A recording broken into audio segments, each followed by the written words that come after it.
Silence is not weakness, it's wisdom. See, so many times people confuse silence with surrender. They think if you don't respond, if you don't clap back, if you don't defend yourself in the moment, then somehow you're being passive or timid. But what if I told you silence is often the sharpest tool you've got? Because silence says, I don't need to prove anything to you. Silence says, I'm not wasting my energy on what doesn't serve me. Silence says, I know who I am, and I don't need your approval to confirm it. When God teaches a woman to stay silent, He's not teaching her to accept disrespect. He's teaching her to rise above it. There's a difference between ignoring something because you're scared and choosing silence because you're strong. One comes from weakness, the other comes from wisdom. Wisdom knows that not every word deserves a reply. Wisdom knows that some battles are beneath you. Wisdom knows that peace is far too valuable to be traded for the satisfaction of a quick response. Think about how much power it takes to hold your tongue. Anybody can get angry, anybody can react, anybody can throw words around, but it takes real strength to breathe, to pause, and to let silence speak for you. And when you learn to master that, people notice.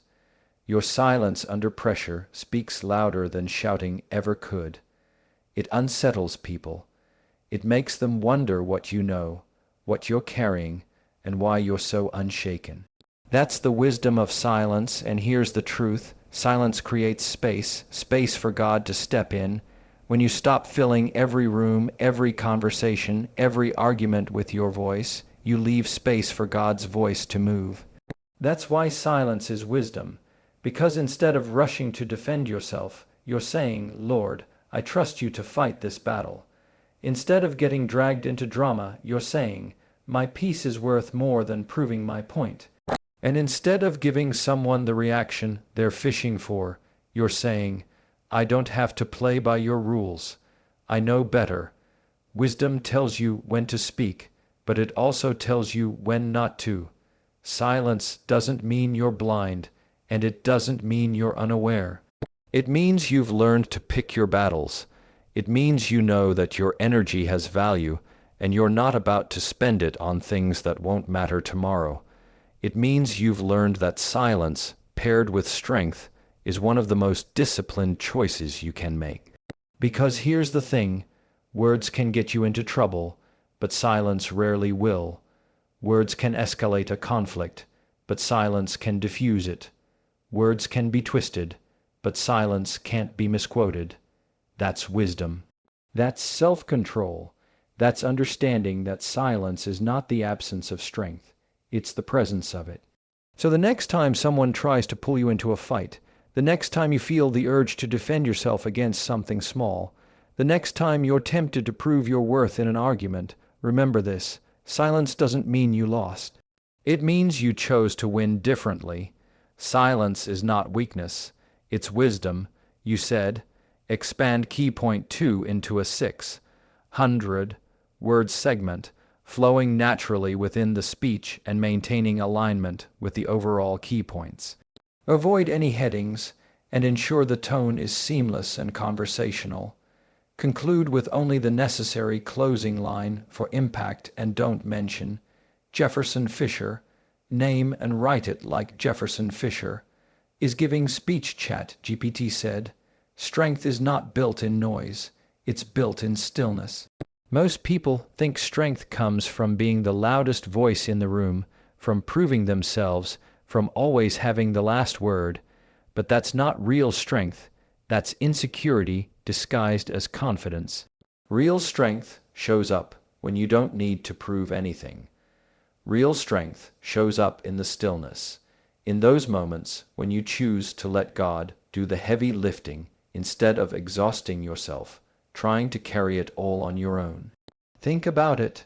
Some of the strongest moments of your life weren't when you were talking, but when you were waiting, waiting for the situation to shift, waiting for God to move, waiting for clarity instead of forcing quick answers. That waiting, that stillness, that silence, that's where your strength was built, because it takes more power to hold steady than to lash out. It takes more faith to stand still than to scramble in panic. And it takes more discipline to stay grounded than to let emotions take the wheel. When God teaches you to be still, He's not punishing you, He's preparing you. He's saying, let me fight this one. Let me open the door. Let me clear the path. And while you're quiet, while you're not rushing, while you're not reacting, something powerful happens inside of you. You grow, you mature, you gain a strength that isn't based on circumstances, but on character. Stillness builds endurance, because when you sit in silence and let God shape you, you start to realize you don't break as easily as you thought you did. You don't bend under pressure the way you used to. You're sturdier, calmer, wiser. The things that used to rattle you don't anymore. The comments that used to cut deep don't pierce the same. The storms that used to shake you now find you rooted. That's strength born in stillness. And let's be honest, stillness doesn't feel natural. We live in a world that tells you to hustle harder, speak louder, do more, prove yourself constantly. So when you step back and choose stillness, people might think you're doing nothing. But you're not doing nothing. You're building a quiet kind of strength that doesn't fade with applause or crumble under pressure. You're building the kind of strength that endures because it's anchored in something bigger than you. You see, strength isn't about showing off, it's about showing up. And sometimes showing up looks like standing tall in silence when the world expects you to break. Sometimes it looks like holding steady when people push for a reaction. Sometimes it looks like saying nothing at all, because you know your silence carries more power than your words ever could. That's why the stillness matters, because it's in that stillness that God whispers to you. It's in that stillness that He reminds you who you are, and more importantly, whose you are. It's in that stillness that He plants strength so deep inside of you, nothing can uproot it. And that strength, that unshakable calm, becomes the foundation for everything else in your life. Strength is built in stillness. You said, expand key point 3 into a 600-word segment, flowing naturally within the speech and maintaining alignment with the overall key points. Avoid any headings and ensure the tone is seamless and conversational. Conclude with only the necessary closing line for impact and don't mention. Jefferson Fisher, name and write it like Jefferson Fisher, is giving speech chat, GPT said. Silence has a way of protecting things that are too valuable to be exposed to every opinion, every argument, every attack. Your spirit is one of those things. When you learn the power of silence, you're not just staying quiet for the sake of quiet. You're guarding your peace, your focus, your heart. Not every conversation is worth stepping into. Not every accusation deserves an answer, and not every moment calls for your voice. Sometimes the greatest way to protect your spirit is to say nothing at all. Think about it like this. Your peace is like a home. If you let every stranger walk in and rearrange the furniture, your home will never feel safe or steady. The same is true with your spirit. If you give everyone access to it, if you let their words, their drama, their opinions shape how you feel, then your spirit will always be unsettled. But silence is a locked door. Silence says, you don't get access to me. Silence says, I control what I allow in. And that's how you guard your spirit. There's wisdom in not engaging every time someone tries to bait you into a fight.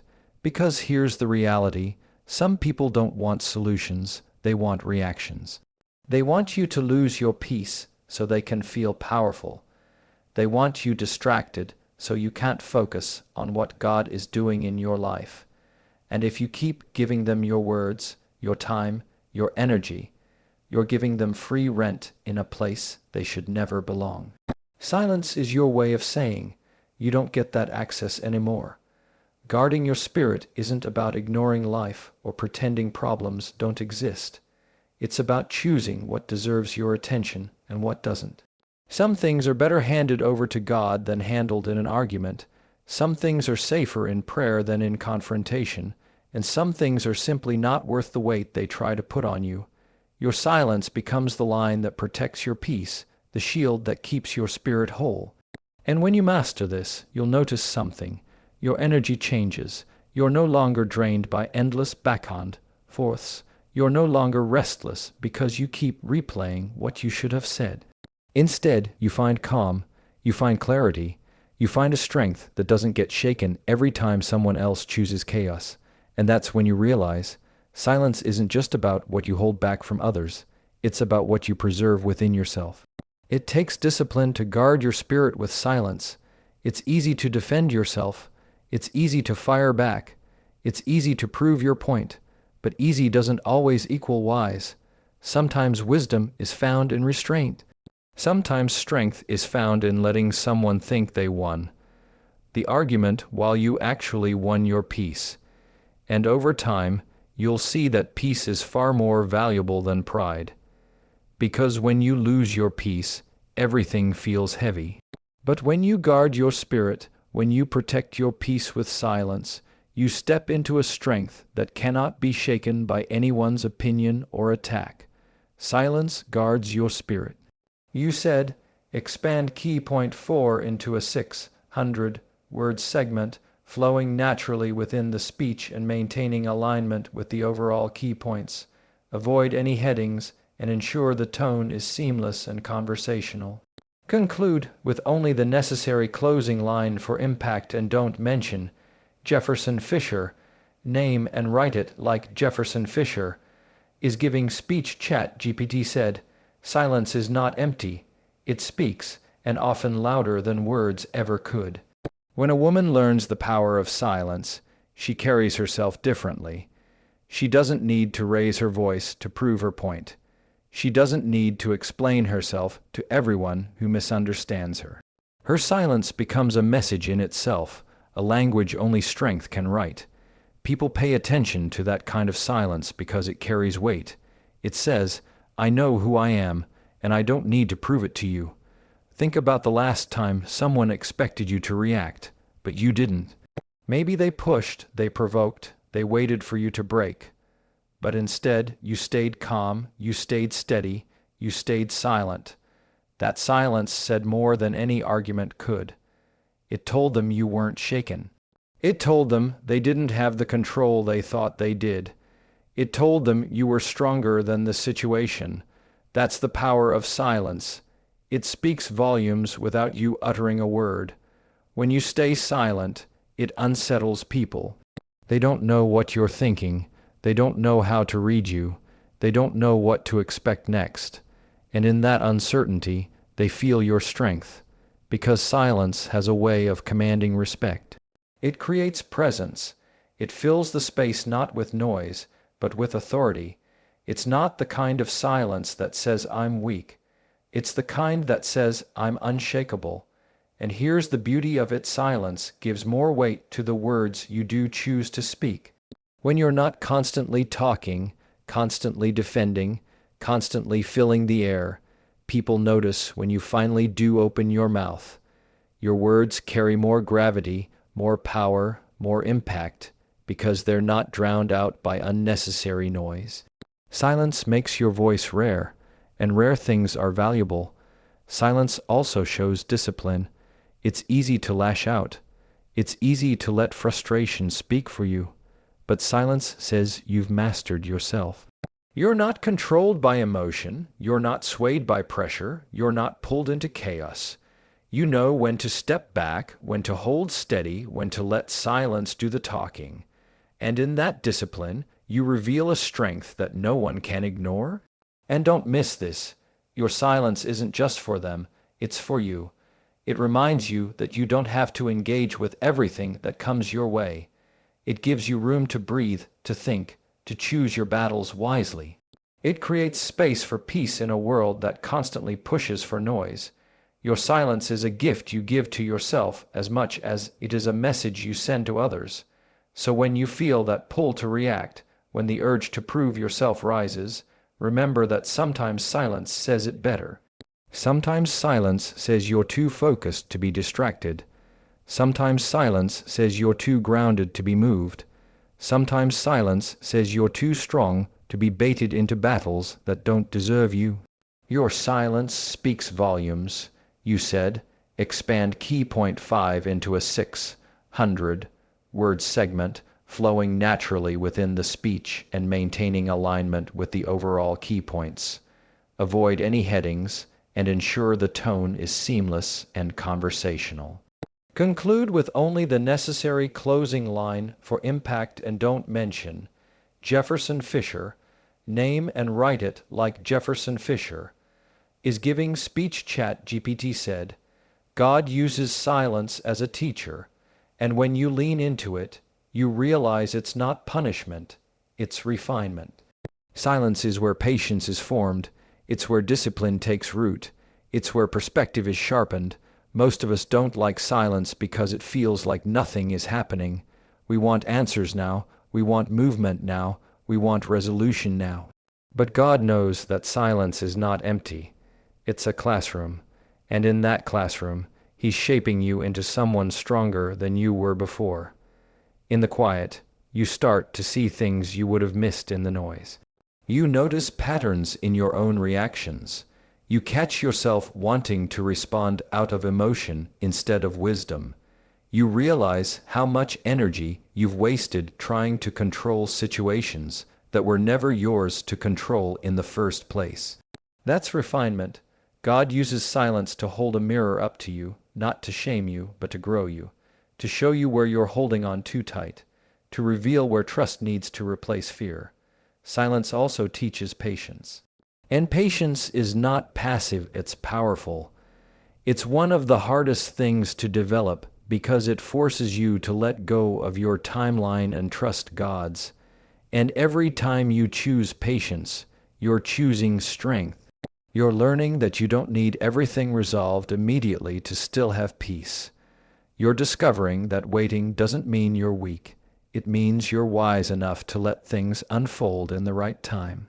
Discipline is another gift born in silence. It's the discipline of restraint, of knowing you could speak, but you won't, knowing you could fight back, but you choose not to. That kind of discipline builds a strength that nothing external can shake. It's not about suppressing your voice, it's about mastering it. It's about choosing the right moment, the right words, the right battles, and that only comes from learning in silence. And then there's perspective. Silence gives you the space to step back and see the bigger picture. When you're caught in constant noise, everything feels urgent, everything feels dramatic. But when you embrace silence, the fog clears. You see what really matters and what doesn't. You learn that not every opinion needs a response, not every situation requires your involvement, and not every battle is yours to fight. That clarity is one of the greatest strengths you can carry, and it's forged in the quiet places where God whispers truth to your heart. It may not feel easy while you're in it. Silence can feel lonely. It can feel like nothing is happening, but behind the scenes, God is working. He's refining your patience. He's strengthening your discipline. He's expanding your perspective. And when you come out of that season of silence, you'll realize you've been built differently. Stronger, wiser, calmer, more unshakable than you were before. God uses silence to refine you.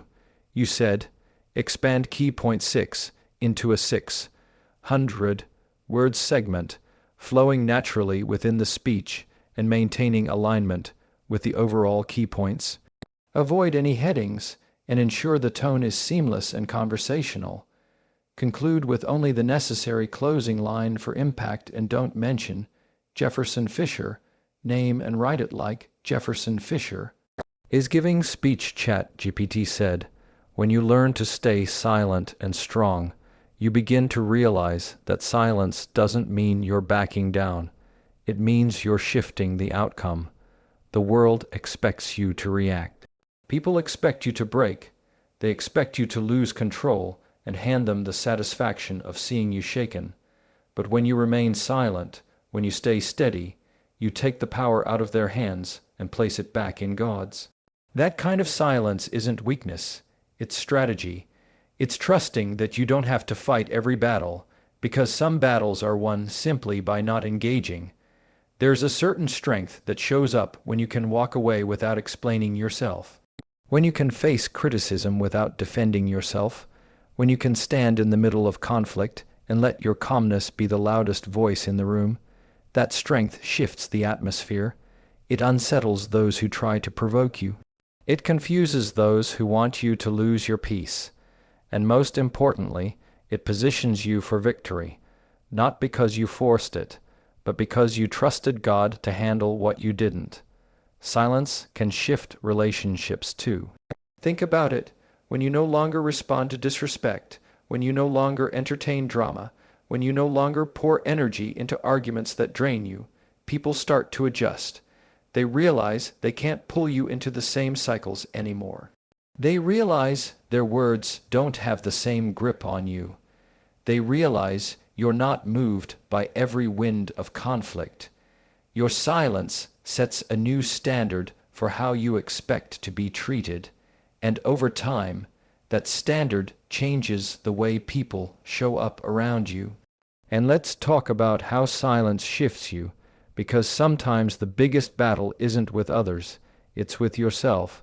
Silence trains you to master your impulses. It forces you to sit with emotions instead of letting them run wild. It gives you the space to pause, to breathe, to let wisdom lead instead of anger. And that internal shift, choosing calm over chaos, choosing peace over pride, becomes the very strength that carries you through every situation. It's not always easy. Everything in you might want to respond, to defend, to prove. But when you choose silence, you're saying, I don't have to prove my strength. I am my strength. And that declaration doesn't just change how you handle challenges, it changes how challenges handle you. Problems that once felt heavy lose their weight. People who once had power over your emotions lose their influence. Situations that once consumed you no longer define you. And here's the truth. Silence doesn't just protect you, it elevates you. Because while others are busy fighting, proving, and exhausting themselves, you're conserving energy, protecting peace, and letting God work behind the scenes. And when the dust settles, you're still standing, stronger than before. That's the quiet kind of victory no one can take from you.